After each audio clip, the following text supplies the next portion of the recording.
మా గంగమ్మ జీవనదివిగా ఒక మోక్షనిధివిగా పండ్లు పూలు పసుపుల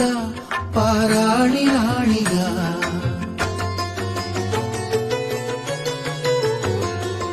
శివుని జటలనే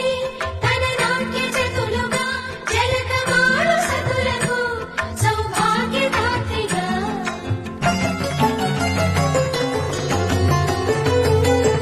గండాలను పాపాలను కడిగివేయగా ముక్తి నదిని మూడు మునకలే చాలుగా జలది వెనకలకు పోస జనని గంగా భవాని ఆమె అండ మంచుకొండ వాడనిసిగ పూదండ గంగోత్రి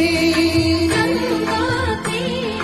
గంగోత్రి గంగోత్రి